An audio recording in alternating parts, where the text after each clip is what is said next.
বর্তমান পরিস্থিতিতে দাঁড়িয়ে আমি জানি না তোমরা আমার সাথে এগ্রি করবে কিনা, বাট আমরা সবাই না একটা রেসের মধ্যে দিয়ে যাচ্ছি। সেটা ওয়ার্কিং ওম্যান হোক, হাউসওয়াইফ হোক, যেই হোক। সকাল সকাল উঠে হাজব্যান্ড অফিস যাবে, তার খাওয়া দাওয়া, টিফিন, বাচ্চাকে খাওয়ানো দাওয়ানো, তাকে রেডি করা, স্কুল নিয়ে যাওয়া, তার নাচের ক্লাস, এক্সট্রা কারিকুলাম যা যা অ্যাক্টিভিটিস থাকে সেগুলোর খেয়াল রাখা, তার টিফিন বানানো, টাইমলি তাকে খাওয়ানো। এই সব কিছুর মধ্যে স্পেশালি মা হয়ে যাওয়ার পরে একদমই নিজের দিকে কিন্তু সময় দেওয়া হয় না, বা ভুলেই যাই আমরা। যেমন hair care, body care, skin care, এগুলো তো ভুলে যাই।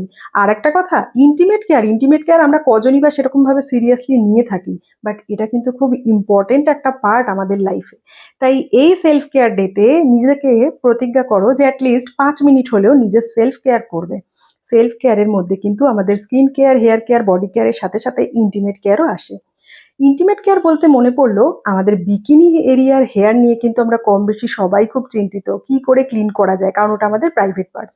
লেজার ট্রিটমেন্ট করলে টাকা লাগবে, রেজার ইউজ করলে সেখানে কিন্তু আমাদের কার্ডস, ইচিং, র্যাশেসের প্রবলেম থাকবে। এছাড়া ওয়াক্সিং করলে তো একটা জ্বালার ব্যাপার থাকে, অনেকে ব্যথা সহ্য করতে পারে না।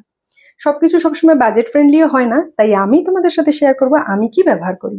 আমি ব্যবহার করি এভারটিনের এই হেয়ার রিমুভাল ক্রিমটা। এটা কিন্তু একটা টুইন প্যাক, আমি এর আগেও অনেকবার ব্যবহার করেছি, তাই আমি তোমাদের সাথে দুটো প্যাক আর শেয়ার করতে পারছি না, এখানে একটাই প্যাক আছে। এর মধ্যে টিস্যু পেপারও থাকে, যেটা জলে দিলে একটা বড় টিস্যু হয়ে যায়, যাকে বলে কয়েন টিস্যু। যাই হোক, এটার মধ্যে না কোনো কেমিক্যাল নেই, এটা তুমি ইজিলি ব্যবহার করতে পারো পরিষ্কার এরিয়াতে নিয়ে। যতটা পরিমাণ দরকার প্রথমে জায়গাটাতে পুরো স্প্রেড করে দাও।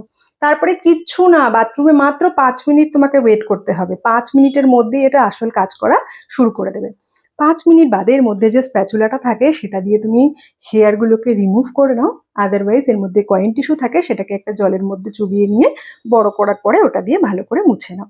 না কোনো রকম জ্বালা, না কোনো রকম কোনো বার্নিং সেন্সেশন, না কোনো রকম ডার্ক হওয়ার মানে চান্সেস আছে, বা ব্যথা লাগার। আর অনেকে ভাবে যে তাহলে তো অনেক তাড়াতাড়ি হেয়ার গ্রো হয়ে যাবে, না, সেগুলো কিন্তু হবে না।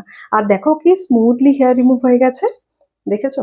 আমি কিন্তু অনেক দিন ধরে ব্যবহার করি, আর আমি এর খুব ভালো রেজাল্ট পাচ্ছি। আর এটার সব থেকে বেস্ট পার্ট হচ্ছে, ওই কখনোই না আমাকে বেশি সময় দিতে হয় না, 5টা মিনিট এনাফ।